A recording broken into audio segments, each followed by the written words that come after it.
Seches Chagiga Daf Yud Gimel wraps up the Gemara's discussion of the Shamayim, the seven heavens, and what's above them and below them. The Gemara will speak now about how high they are, how far they are from each other, and how thick each one is. The Gemara will then go into a discussion of Ma'aseh Merkava, Yecheskel, and Yeshaya Hanavi's description of their visions of HaKadosh Baruch Hu and what's around him, as it were. These are very difficult things to discuss and describe because they cannot be taken literally. The Gemara will warn us extensively as to what we're allowed to learn, how much we may learn, and who's allowed to learn it. Then the Gemara will then tell us the meaning of some parts of it.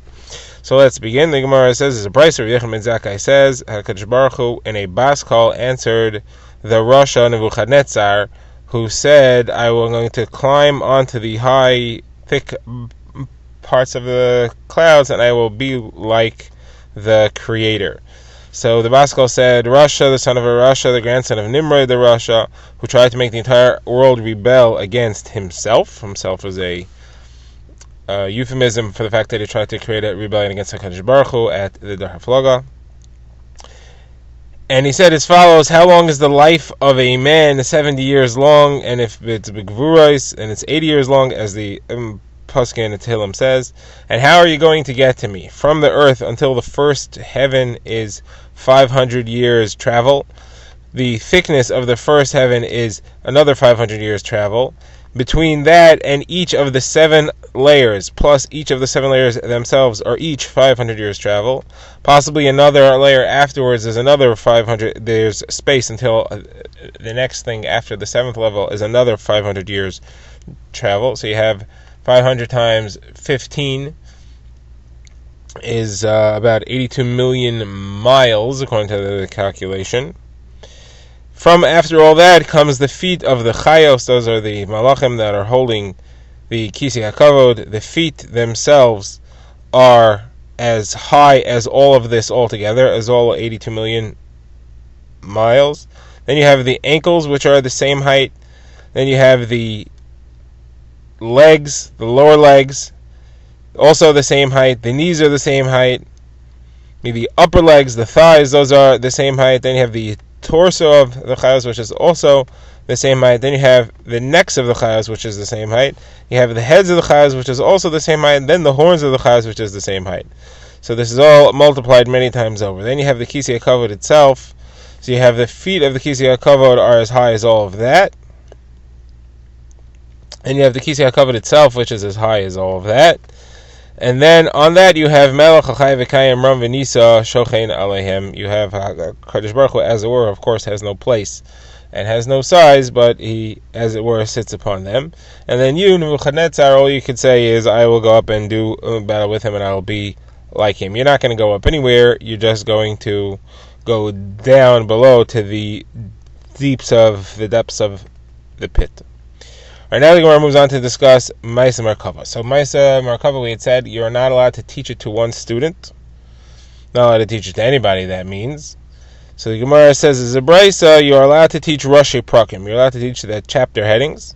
Rabbi Zera says, you're not allowed to give even Rashi Prakim except to the Av Vezdin, the leader of the court, and anybody who's very serious in his nature. He's what the Gemara calls his heart worries inside him, meaning that he takes things with COVID roach. He's not lightheaded and flimsy in his thoughts.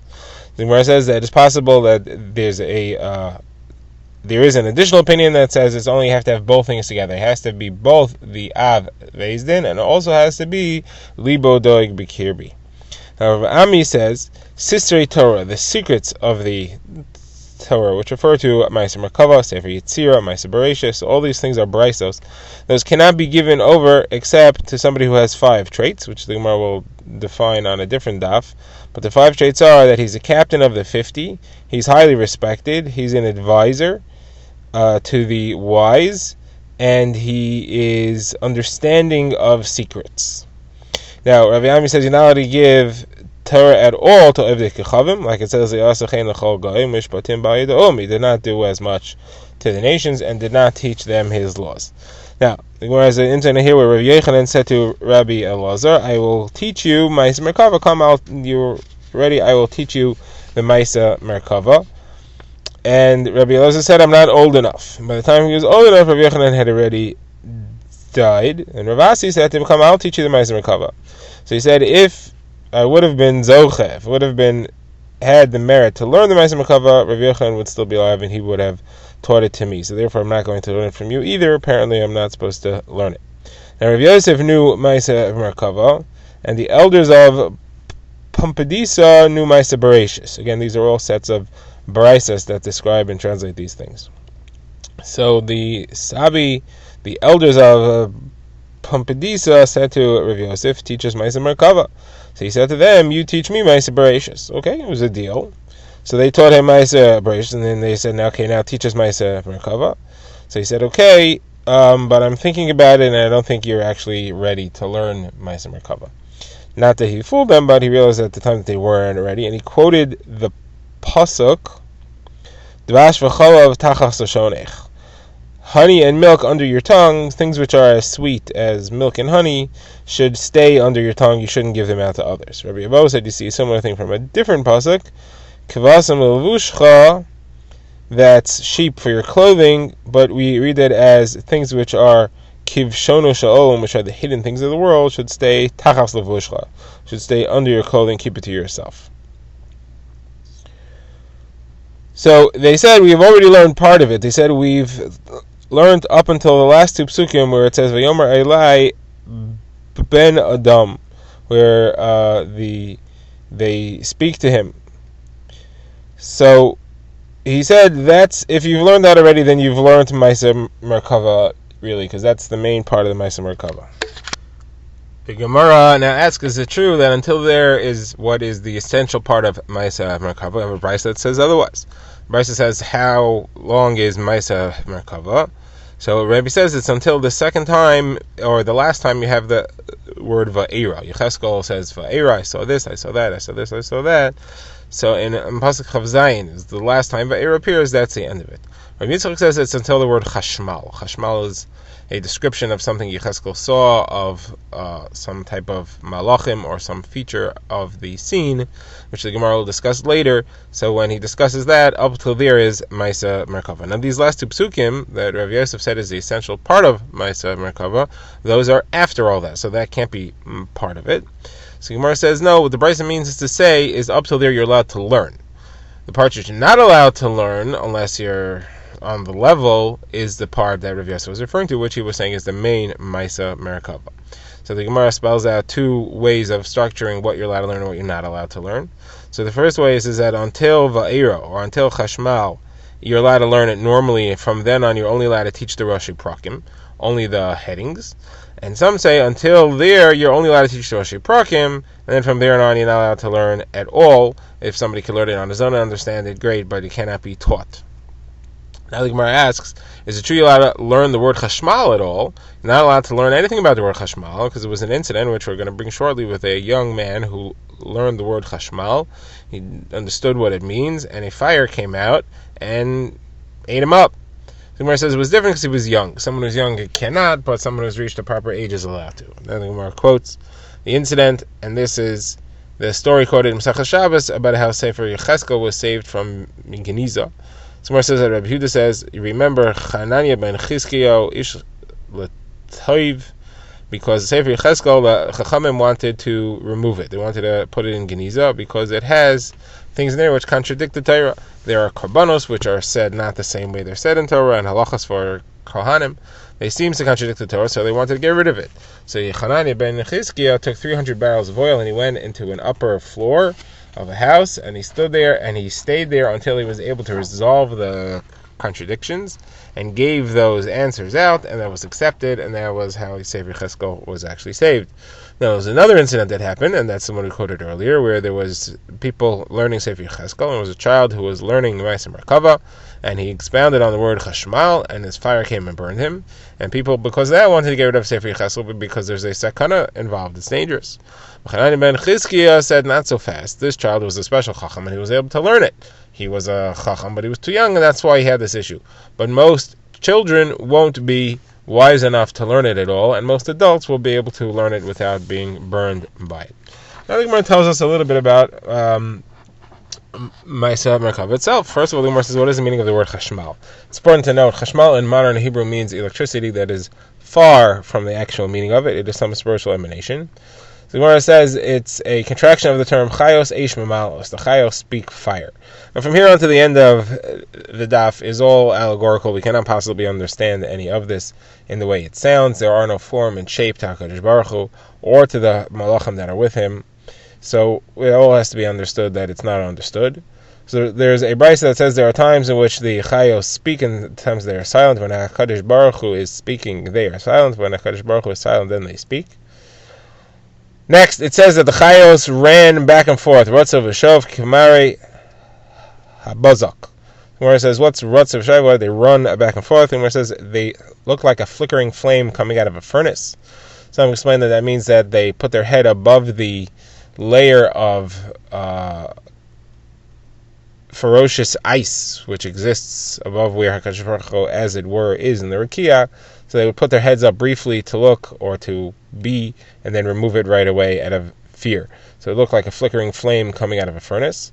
Kamari ha-vazak means like a flame that comes between the shards of pottery. So the word vazak means shards, that when people are smelting gold to purify it, so they put the gold in a layer of chopped brick surrounded by pottery shards in a fire, cover it with another shard, and the fire comes flickering out from between them. So that's what it means, Kamari habazak. Next, Yecheskel says, and I saw there was a stormy wind coming from the north, from Bavel, and I saw a great cloud of flashing fire, of brilliance surrounding it from its mist, like the color of the chashmal. Where it says, what was the storm wind doing from Bavel? Why was it leaving from Bavel to go elsewhere? Somewhere as Rabbi Yehuda says in the name of Rav, it was going to conquer the rest of the world and put it under the rule of Nebuchadnezzar, in order that it should not appear as if a low king and a weak king had conquered Yerushalayim, and therefore he had to be made into a strong king to conquer the rest of the world. Now, as it were, Kadosh Baruch Hu says, Klal Yisrael has made me into an assistant to an Aved Avodah Zarah, to an idol worshipper. Because of their Averos, I had to destroy the Beis Hamikdash with Nebuchadnezzar, and then I had to go make whoever it was that destroyed it, which happened to be Nebuchadnezzar, look like a very high, strong person to avoid Chal Hashem. Therefore, I had to go make him conquer the rest of the world. So because of Klal Yisrael's Averos, I'm helping the Avodah Zarah. Now, Yecheskel says further, I saw the Chayos, V'hine Ofen Echad Ba'aretz Eitzal Chayos. There was an Ofen on the earth, and it was with the Chayos. So the Gemara says there's one Malach called an Ofan. He's a type of Malach called an Ofan. He stands on the ground, and his head reaches all the way up to the Chayos, which is above the highest level of the Rakia. The Gemara says there's a brisa that says that Malach's name is Sandalphon. He's taller than all of the other Malachim by a length of travel of 500 years. He stands behind Kisei HaKavod, and he weaves crowns for HaKadosh Baruch Hu out of the Tfilos and Sishbachos of Klal Yisrael. The Gemara says, what's he going to do with the crowns? It says, Baruch Kavod Hashem Yimkomo, that they all say, blessed is the glory of HaKadosh Baruch Hu from its place, meaning that no one knows where the place is. So the Gemara says he doesn't know where the place is either, but he says a shame on the crown that he makes, and then it goes of its own to HaKadosh Baruch Hu's head, as it were. Doesn't have a head, of course. Now, the Gemara says that there's a very similar nevuah to Ma'aseh Merkava in Sefer Yeshaya. It's much shorter. Yeshaya says much less. The Gemara says Yeshaya and Yecheskel saw the exact same thing. Yeshaya was less impressed, and therefore he spoke less at length, because Yeshaya lived in time of the Beis Hamikdash, and he was like a villager who saw the king. He was like a person who lived in the city and saw the king all the time. Yecheskel was out in Chutz La'aretz after the destruction of Beis Hamikdash at that time, and therefore he was like a villager who saw the king. He was far more impressed, and he said much more. Now, Gemara talks about the faces that are on the Kisei HaKavod. So Gemara quotes Rish Lakish. What is the meaning of Ashir Hashem ki ga'oi ga'al? Sing to Hashem because he's proud, he's exalted above the exalted. So the Gemara says he's exalted above those who exalt themselves over others. The faces on the Kisei HaKavod are four. There's the face of a human, a lion, an ox, and a bird. So the lion is the king of the beasts of the jungle, the ox is the king of the domesticated animals, and the eagle is the king of the birds. Man is king of all of them. HaKadosh Baruch Hu is exalted above man and all of them and all of creation. Now I have two verses in Yecheskel. One says Demos Panehem Panei Adam, that there was a human face, and there was a lion's face on the right, there was an ox's face on the left, and an eagle's face on all four of them. So it talks about the four faces, and it says human, lion, ox, and eagle. And then later it says the four faces are kruv, human, lion, and eagle, and doesn't mention ox. It replaces ox with kruv. So Gemara says, because Rish Lakish says that Yecheskel asked that the ox be removed, because it reminds the Kadosh Baruch Hu, as it were, of a Cheta Egel. So the ox is removed in the place of the kruv. He said, Ein Kateger Nasas Aneger. A prosecutor cannot be a defender.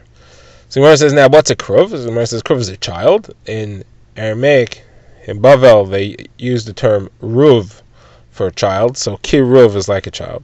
Gemara says, well, then there are two of the same face, because we already said there was a human face there. Gemara says, no, one's a face of a child, one's a face of an adult. Two different faces, both are on the Kisei Kavod now. Next one is a contradiction between the Nevuah of Yeshai and Yecheskel. In one, it says that the Malachim had 6 wings, and in one says that they had 4 wings.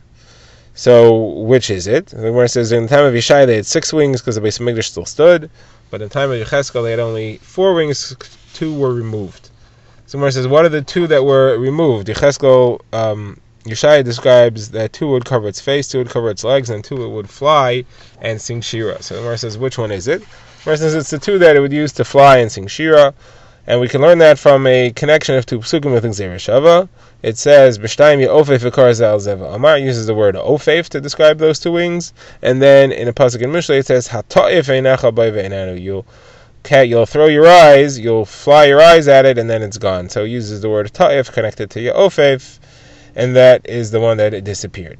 Now, the Rabbanan have a different approach, and they say that the wings that were removed are the wings that cover the legs. How do you know? Because Yecheskel described the legs. Well, if the legs were covered, he wouldn't be able to describe it.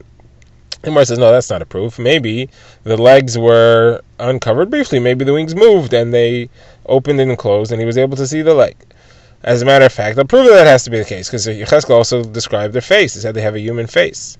But how could he see their face? They had 2 wings to cover the face. Must be that the wings opened and closed a bit, so then the wings on the legs could also open and close.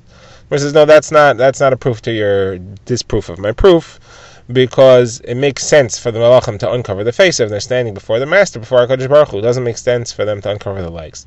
So you're right, they uncovered the face, but that doesn't mean that they uncovered their legs, and therefore I can still say that I have a proof that their legs were the ones that had the missing cover. Those are the wings that were lost. Now the Gemara has another contradiction about how many Malachim there were.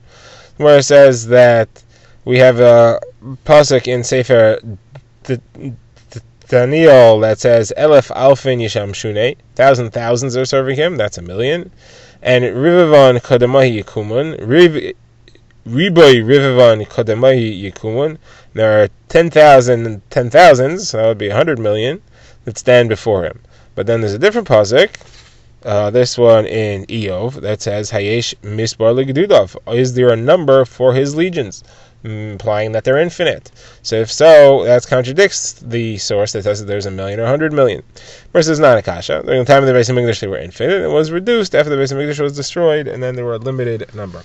Still very many, but limited number. So the Gemara says that there's a brisa that gives a different answer. The brisa of Rebbe quoting Abba Yosi ben Adusai, and he says that the thousands, the 1,000,000 and the 100,000,000 is the number that are in each gedud. How many gedud were there? That's infinite. There are an infinite number of gedudim. A third answer is of Yirmi bar Abba, who says that there is a stream of fire. There's a Nahar Dinur that's described in Yirmiyah and in other places, and that there are malachim standing near it. So the 1,000,000 and the 100,000,000, those are the ones that are standing near the river. And the actual number altogether is infinite. The thing where it says, where is this river? Where does it come from? Where it says it drips from the sweat of the chayos carrying the kisei kavod, and that forms a river and flows. Where does it flow to? So Rav Zutra Bar Tovia says the name of Rav on the heads of the Rishaim in Gehenim. Like it says in the pasuk, Hinei saras Hashem chema yatsa v'sar mischolo. Storm of Hashem and anger will go forth, and it'll rest al rosh Yisrael yachal, on the heads of the wicked. So that's referring to this river that pours on their heads. Rav Yaakov says it pours onto the heads of the kumtu. Gemara will say in a minute what kumtu is. Like it says, Asher kumtu v'lo eis nahar yitzak yisodim. Those who were set up before the time, they were swept away by the river. So Gemara says, what's kumtu? So first the Gemara says, Rav Shimon HaChassid says, those are the 974 generations that were supposed to be created that Hashem destroyed. They were not created, and they were sprinkled, the individuals, throughout every generation afterwards, and those are the chutzpaniaks in every generation. Menachem Bar Yitzchak says the kumtu refers to tzaddikim, and this is not a punishment, this river, it's a blessing. Like it says, so kumtu refers to them, like it says, they cut down, they cut off their sleep in this world in order to learn Torah. So to them, HaKadosh Baruch Hu reveals secrets, and like it says, Nahar Yitzak Yisodim, the secrets of the river will be poured out.